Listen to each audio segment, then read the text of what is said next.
네, 저는 정홍철 아구스티노스라고 합니다. 저는 16년 전에 성인 세례를 받았습니다.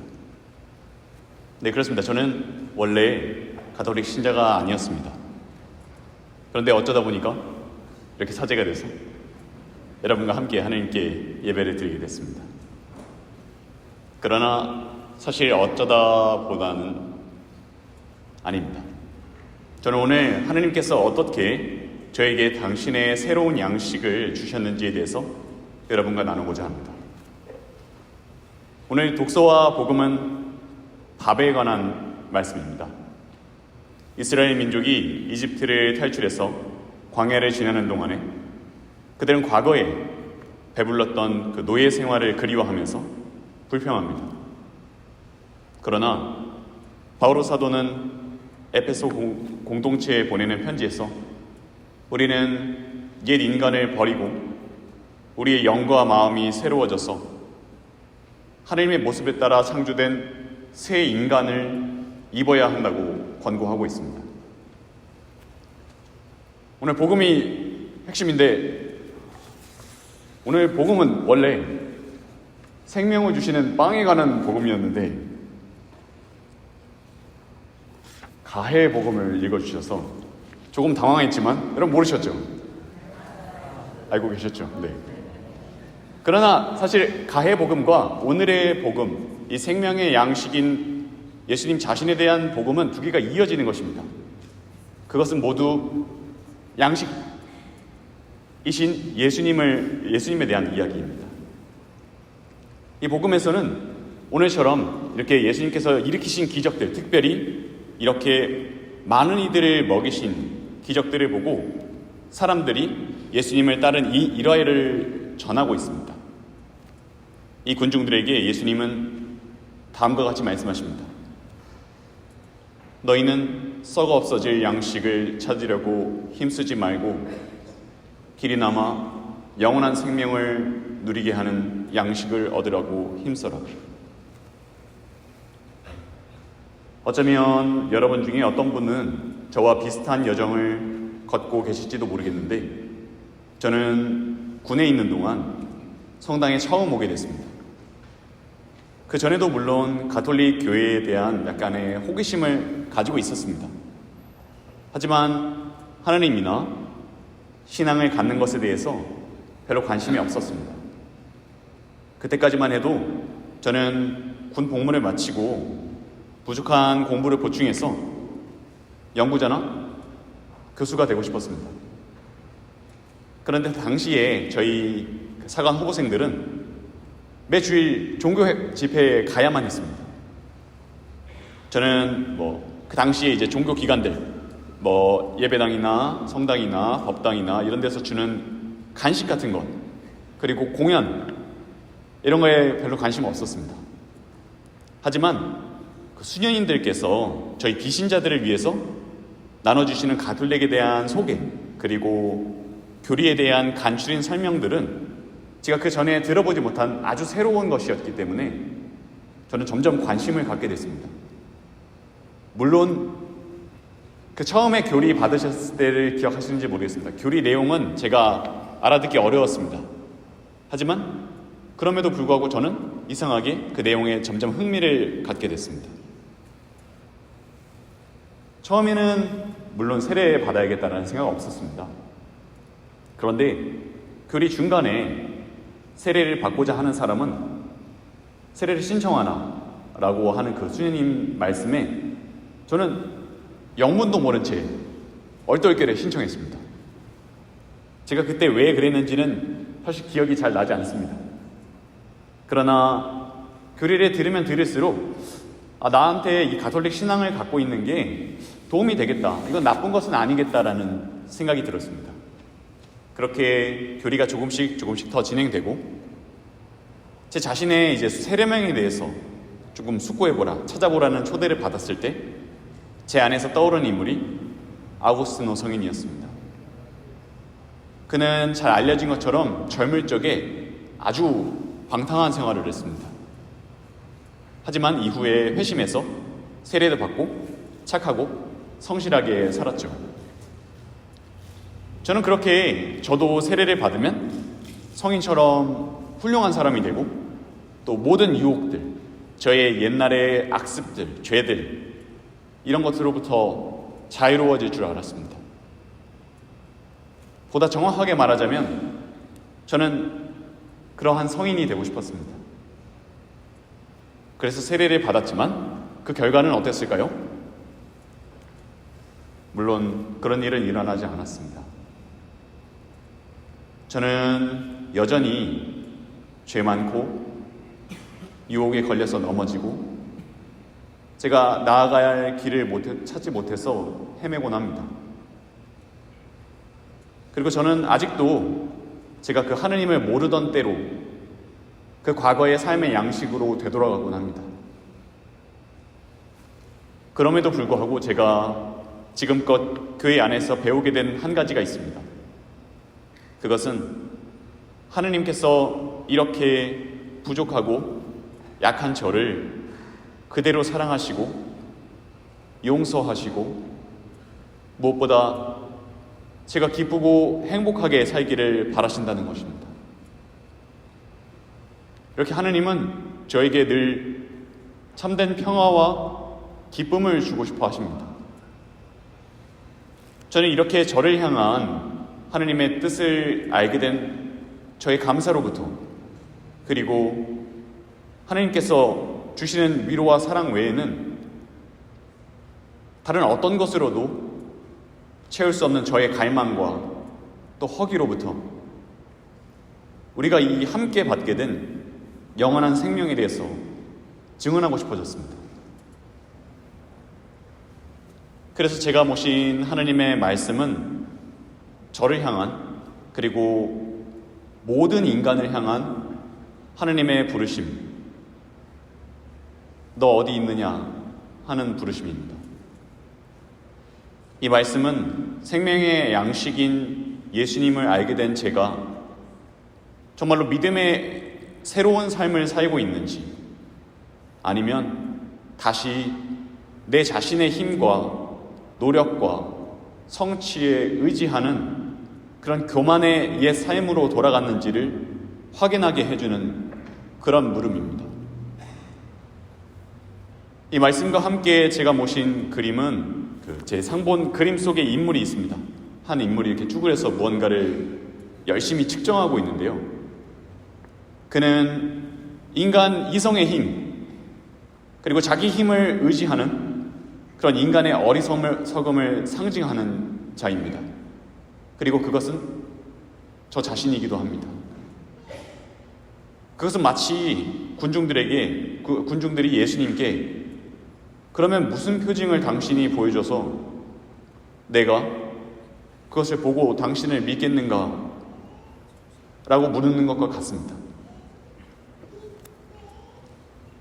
이 믿음에 내가 원하는 조건을 걸어서 당신이 나한테 하는 걸 봐서 내가 믿겠다 라고 하는 것과 똑같습니다. 맞습니다.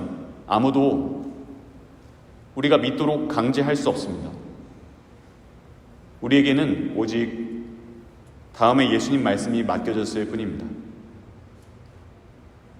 내가 생명의 빵이다.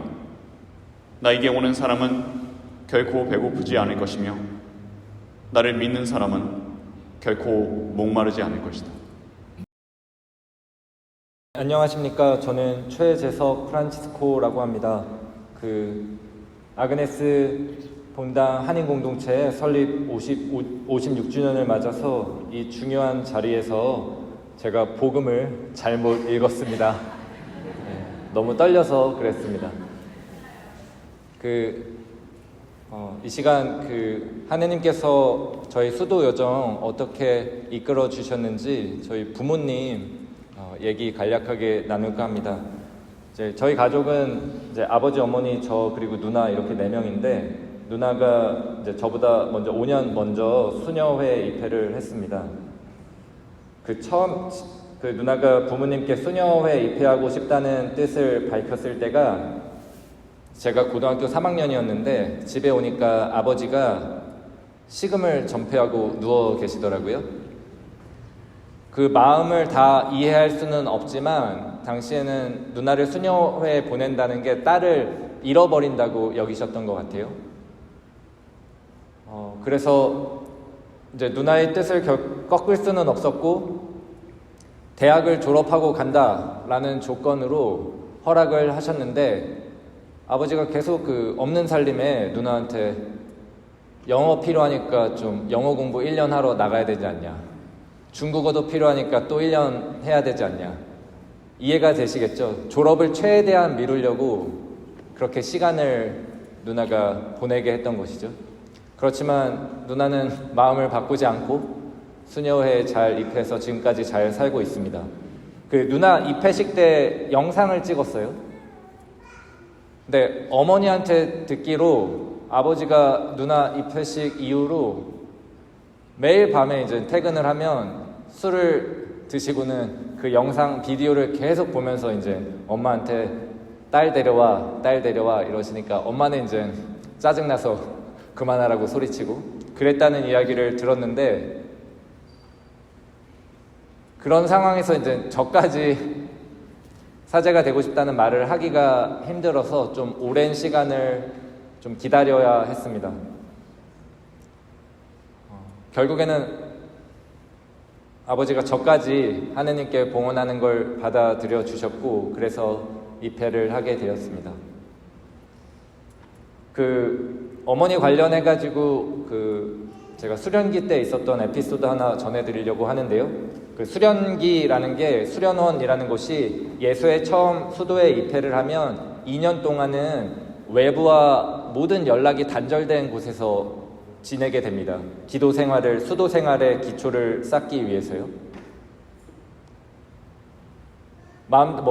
인터넷, TV 할 수 없는 건 당연하고 외부 전화도 안 되고요. 나가는 것도 안 되고 오직 허락된 것은 부모님께 편지를 쓰는 거예요. 그런데 제가 한 달에 한 번은 최소 편지를 써야 하는데 제가 자꾸 편지 쓰는 걸 회피하더라고요. 이유는 너무 죄송해서 도저히 편지를 쓸 수가 없었습니다. 수련장 신부님께 혼난 뒤에야 이제 편지를 불이 나게 쓰는데, 편지를 발송하고 3주가 지나도 답장이 안 오는 거예요. 그래서 아직도 부모님이 많이 실망하셨나 보다, 그래서 답장을 안 하시보다 했는데 3주 뒤에 제 이제 책상을 정리를 하다가 그 편지지를 발견했어요. 부모님께 썼던. 그러니까 제가 덜렁대는 성격이라 봉투에 이제 부모님 집 주소 쓰고 편지지를 넣고 봉해야 되는데 편지지도 안 넣고 그냥 봉투에 풀칠한 다음에 빈 봉투를 보낸 거예요.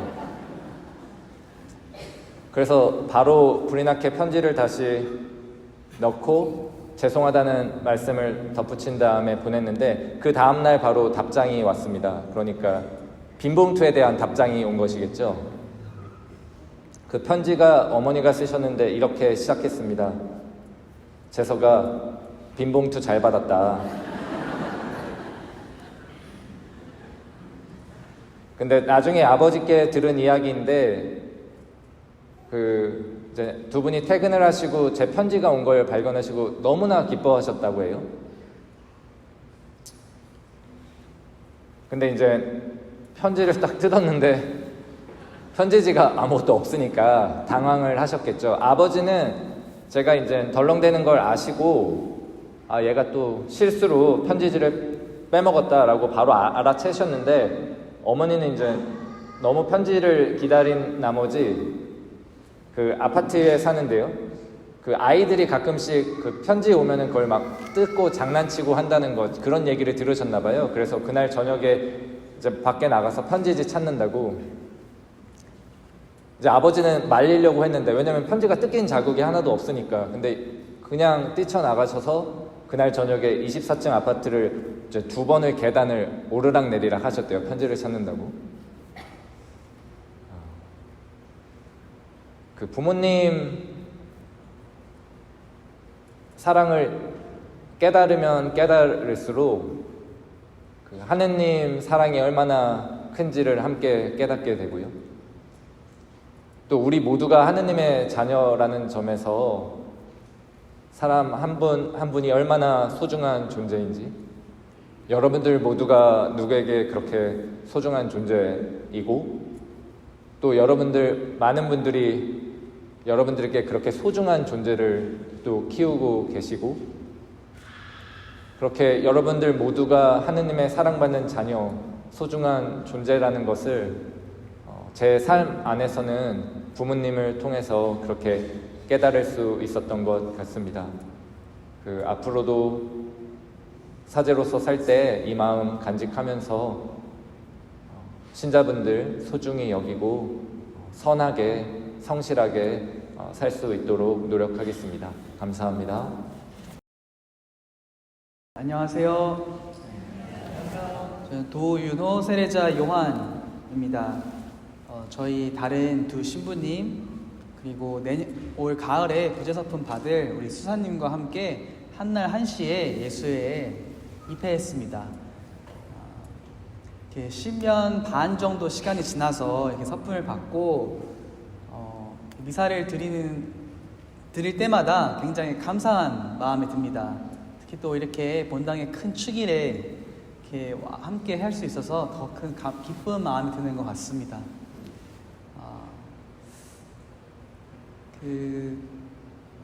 저희가 뭐 성소 이야기, 보통 이제 세사제가 이렇게 강론을 하면 저 새 신부가 얼마나 강론을 잘하나 이렇게 생각하기보다는 도대체 저 젊은이가 어떻게 해서 이런 삶을 택했나, 그걸 더 궁금해 하시잖아요. 그래서 저희가 3일 서품 받고 다음날 서울의 저희 예수의 센터에서 후원회원분들 대상으로 미사를 했는데, 그때 했던 강론, 그러니까 성소 나눔이 인터넷에 다 올라와 있습니다. 올리지 않았으면 좋겠다고 했는데 다 올라와 있어요. 그래서 이렇게 조금 더 궁금하시면 저희 수사님들 더 재밌고 이렇게 깊은 이야기가 있고, 제 거는 그냥 깁니다. 그냥 긴데 재미는 없고, 그래서 그걸 좀 보셔도 될 것 같고요. 저는 오늘 이 자리에서는 짧게 앞에 더 이야기를 했으니까 그냥 저의 성소 이야기 중에서 그냥 좀 가볍게 제 삶 안에서 의미 있게 남아있는 기억들 몇 개 나누도록 하겠습니다. 제가 이제 저는 어렸을 때, 그러니까 저는 이제 외동 아들로 태어났어요. 천주교 집안에서. 구교 집안은 아니고 이제 그냥 이제 나이 들어서 성인 세례, 학생 때 세례 받으신 부모님 그 사이에서 이제 태어났는데, 저희 할머니가 제가 태어났을 때 우리 윤호는 나중에 꼭 신부가 되면 좋겠다, 이런 이야기를 많이 하셨다고 그래요. 근데 저는 할머니에 대한 기억은 거의 전혀 없습니다. 할머니 사실은 돌아가신 날의 기억이 제가 할머니에 대해 갖고 있는 유일한 기억인데, 그래도 저 항상 그런 이야기를 종종 들으면서 어린 나이였지만 그냥 한 번씩 그게 리마인드 되는 이제 그런 때가 있었던 것 같아요. 제가 어렸을 때 성당에서 되게 많은 시간을 보냈는데, 제가 복사단을 천연성체를 하고 이제 복사단에 자원을 했습니다. 그래서 뭐 다들 아시겠지만 이제 복사를 하려면 한 달 동안 새벽 미사를 매일 나와야 했어요. 그 당시에. 그래서 제가 10살 때, 3학년 때 이제 매일 미사를 새벽에 나갔고, 마지막에 저희 보좌 신부님이랑 인터뷰를 하는 게 마지막 관문이었습니다. 그래서 그때 다른 대화는 기억이 안 나는데 저희 신부님이 저한테 그래서 너 나중에 커서 신부 될 거야 안 될 거야 이렇게 물어봤어요. 그러니까 어린 나이였지만 거기서 대답을 제대로 못하면 복사를 못할까봐 제가 알겠다고 이렇게 대답을 했습니다. 그래서 복사를 하게 됐죠. 이제 그러다가 이제 몇 년, 한 1, 2년 후에 저희 복사단 피정을 갔습니다. 피정이라기보다는 수련회죠. 그래서 이제 남자 아이들 한 3, 40명 이제 수련회를 갔는데, 그때 프로그램 중에 하나가 저희끼리 모의 미사를 드리는 거였어요. 근데 이제 역할을 정해야 되는데, 저희 신부님이 당시에 우리 천주교인 신자들은 지는 게 이기는 거다. 그래서 가위바위보를 동시에 3, 40명이 같이 동시에 가위바위보를 해서 지는 순서대로 이제 역할을 정하겠다 그러셨어요. 제가 가위바위보를 되게 못합니다. 그래서 저희가 공동체에서 저녁 식사하고 가위바위보 해서 설거지 정하고 하는데, 제가 높은 확률로 설거지를 해요. 그래서 웬만하면 가위바위보로 내기는 잘 안 하는데, 제가 아니나 다를까 그때도 그 많은 아이들 중에서 뒤에서 2등을 해버렸습니다. 그래가지고 보좌 신부 역할을 했죠. 그래서 제가 그때 처음으로 지금 이제 신부 사제 제의를 입어본 거죠. 정식으로. 그때 키가 작으니까 바닥에 이제 제의가 질질 끌리기는 했지만 그런 상태로 저희끼리 이제 미사를 소꿉놀이처럼 드린 것이 또 제가 좀 기억 안에 생생히 남아 있습니다. 그리고 이제 고등학생이 돼서 제가 조금씩 이성적인 생각을 하게 되면서 내가 어떻게 하면 더 의미 있게 이 한 번뿐인 삶을, 우리 그리스도교는 삶이 여러 번 반복되지 않죠. 딱 한 번뿐인 삶, 이걸 내가 어떻게 좀 더 의미 있게 행복하게 할 수 있을까 이렇게 좀 생각하기 시작했는데, 그때 사제의 삶이 저한테 주어진 여러 가지 가능성 가운데 하나로 이렇게 좀 올라왔습니다. 근데 그러던 찰나에 하루는 저희 어머니가 학교를 가려는 저를 앉혀두고 좀 어두운 얼굴로 의사 선생님을 만나고 하는데 유방암일 수도 있다고 그렇게 얘기를 했다고, 그래서 정밀 검사를 좀 더 해야 된다고 이제 그런 이야기를 들었다 이렇게 얘기를 하셨어요. 근데 이제 그 얘기를 듣고 제가 학교를 갔는데 집중이 안 되겠죠, 당연히. 그래서 이제 그 당시 10시 밤 10시 반까지 야간 자율 학습을 했어야 되는데 제가 도저히 못하게 됐어서 선생님한테 제가 오늘 좀 집에 일찍 가도 되겠냐고 이렇게 여쭤봤습니다. 근데 제가 그때까지는 이제 그런 뭐 부탁을 한 적이 없으니까 선생님이 이유는 제가 말은 안 했지만 흔쾌히 그냥 선뜻 가도 좋다고 그렇게 얘기하셨어요. 그래서 제가 성당 이제 학교에 저녁만 먹고 학교에서 나와서 학교 앞에 있는 성당에 갔습니다. 성당에 가서 이제 아무도 없는 성당에 혼자 앉아서 그냥 좀 마음을 가라앉힌 거죠. 뭐 기도도 아니고 뭐 그냥 앉아 있었는데 문득 제 안에서 그런 얘기가 나왔습니다. 하느님, 만약에 저희 어머니가 암이 아니면 제가 신학교에 가겠습니다. 이런 저도 모르게 그런 말이 올라왔어요. 그래서 물론 제가 신학교는 가지 않았습니다. 저는 일반 대학에 가서 이제 좀 예술적인 공부, 그다음 철학 공부 이런 걸 했는데, 그래도 이런 기억들이 제가 좀 제 삶의 가능성, 내가 어떻게 하면 조금 더 행복하고 의미 있는 삶을 살 수 있을까 이렇게 가끔씩 떠올렸을 때 그런 기억들이 이렇게 좀 제 마음 안에 이렇게 박혀 있는 보석처럼 이렇게 좀 빛을 내주었던 것 같습니다. 그래서 어렸을 때 기억이 중요하다. 그래서 우리 방금 이 똑같은 얘기를 좀 전에 저희 주일학교 친구들한테 나눴는데, 성소에 있어서 뭐 여러 가지 성소가 있겠죠. 저희 홍철 신부님처럼 성인세례를 받고 성소에를 갈 수도 있지만, 우리 어렸을 때 저희 부모님들 또 교회 공동체가 또 그런 자리를 잘 마련해 주는 그것이 아주 중요한 것 같습니다.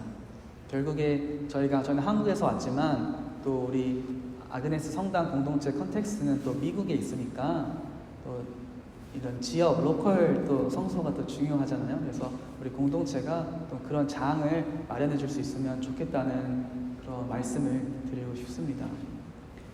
그래서 성소라는 것은 사실 우리가 뭐 어떤 컬링이죠. 하나님으로부터 부르심, 그렇죠? 근데 이제 부르심이라는 것이 마치 저희가 부르심을 이렇게 커다란 뭔가 특별한 부르심을 받아서 이렇게 나와서 이야기를 받은 것처럼 해서 이렇게 이야기 나누고 있지만, 부르심 각자는 우리 여러분들에게 다 고유한 것이죠. 뭐 어떤 분들은 뭐 신부가 없으면 어떻게 또 교회 공동체가 이끌어가지고 미사가 봉헌되고 하겠느냐 하지만, 또 신부가 만약에 신자분들이 없다면, 교회 공동체가 없다면 뭐 사제가 혼자서 어떤 것을 또 할 수 있을까요? 그래서 우리가 다 하느님의 백성 같은 공동체로서 고유한 부르심을 살아내고 있기 때문에, 여러분들이 저희 이야기를 통해서, 저희 이야기 자체는 뭐 의미가 있을 수도 있고 여러분들에게 없을 수도 있지만, 이런 걸 통해서 여러분들 각자 내가 삶 안에서 어떻게 하느님을 만나고 부르심을 듣고 이렇게 체험하고 있는가, 그런 부분을 좀 오늘 이 시간 통해서 한번 돌아보시면 더 좋을 것 같다. 그것이 어떻게 보면 저희가 오늘 나누는 이야기의 가장 주된 목적이 아닐까, 그런 생각을 하게 됩니다. 그래서 여기까지가 저희 간략한 이야기였고요. 다시 한번 저희 본당 큰 축일 축하드리고, 앞으로도 저희 아그네스 공동체 뭐 또 뵐 일이 있겠죠, 언젠가는. 네, 그래서 이렇게 좀 더 이렇게 서로 돌보고 사랑을 나누는 그런 공동체가 되실 수 있도록 저도 기도 중에 함께 기억하겠습니다. 감사합니다.